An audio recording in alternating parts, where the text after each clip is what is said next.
Okay, right here in the sunroom. It's a little chilly outside, but sunroom's nice and warm.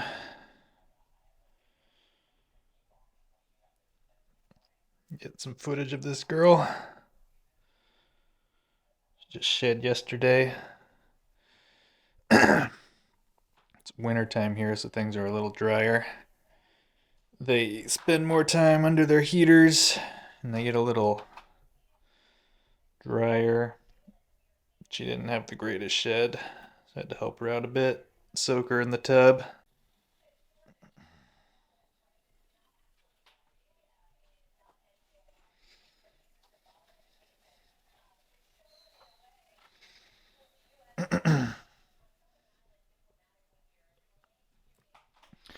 Let's see here. We can let you down on the ground, bud. There we are. Just make sure you don't go under anything you're not supposed to, huh? There she is. Wow, what a beauty. What a beauty. Oh,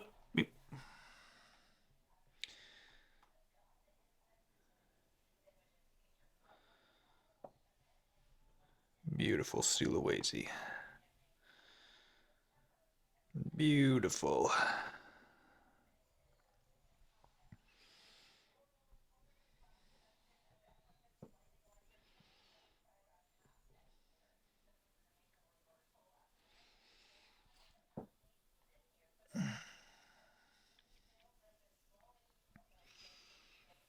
Look at that.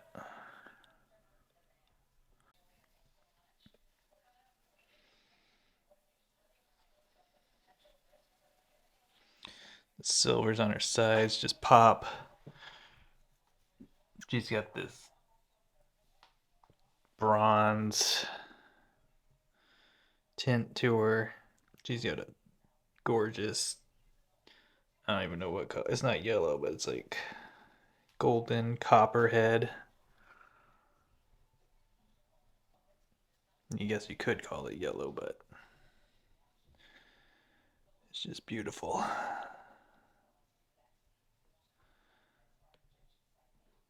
Her saddles on the side, just patterns on her back. A real faint tan color. She's got that classic Sula look.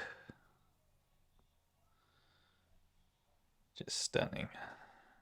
Stunning.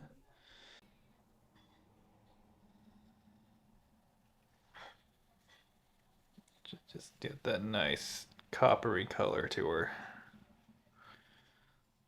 It's the only way I can think of how to describe it.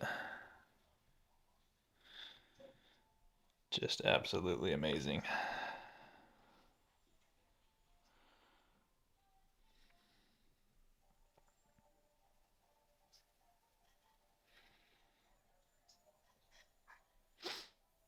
If you know anything about reticulated pythons, you know that Sulaweses are a bit of a rarity now. Now that there's no more importation.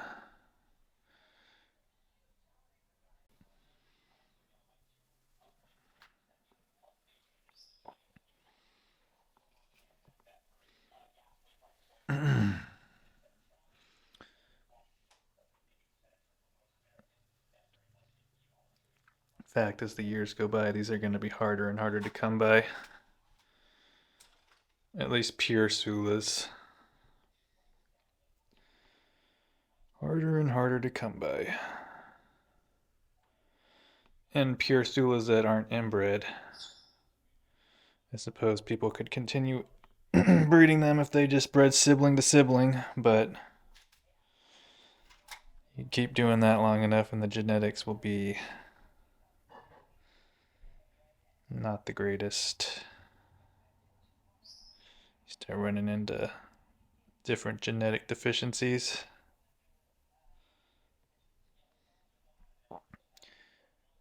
Can be done for the short term, but long term you don't want to keep inbreeding. There are a couple of different bloodlines out there that I've seen, and there's probably more that just don't get publicized on social media. There's probably a few other Sula keepers out there that are just unknown, anonymous, but for the most part, the ones that are known, there's not that many. Just not that many. Unless something happens to where importation is allowed again.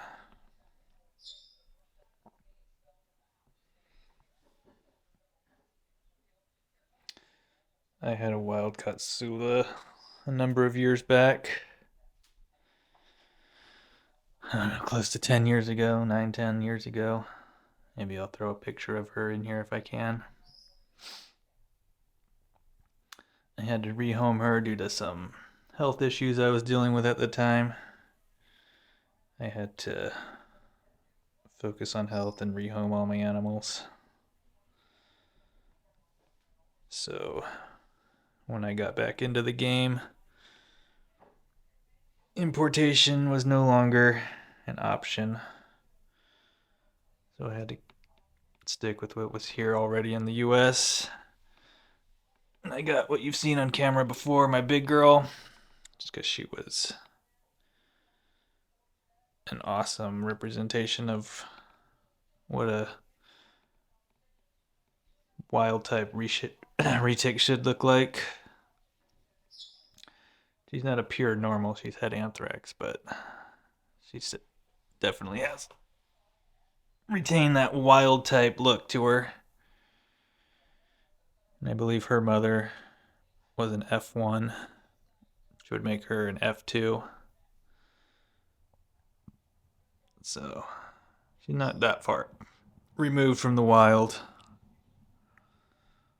This one, I believe her father was wild caught, and the information on her mother is not the most accurate, other than she is a pure Sula.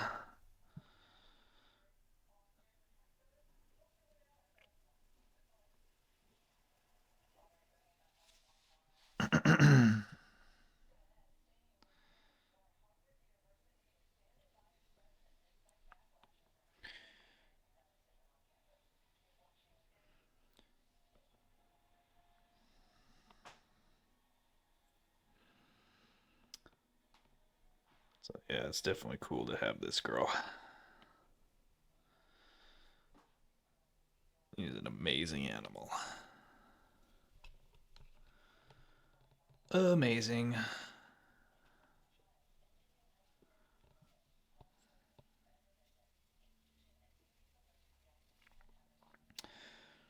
Well behaved. Great temperament.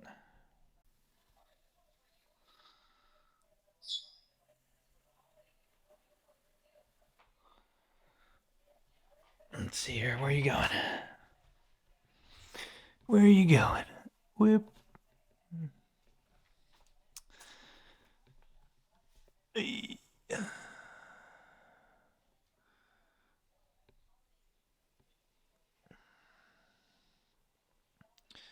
Don't know if I mentioned it already in this video, but she's about 6 feet long.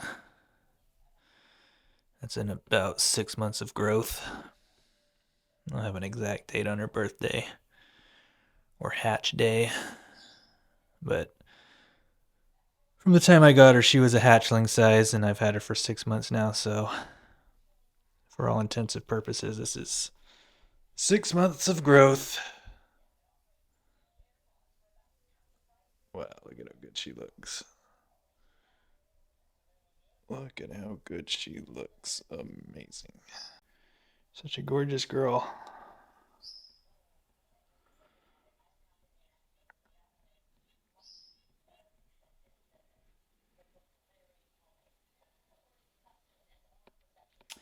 I don't know, what do you think? I think she might be the prettiest snake I have. But I'm biased. Oh, my big girl's pretty too. They're all pretty.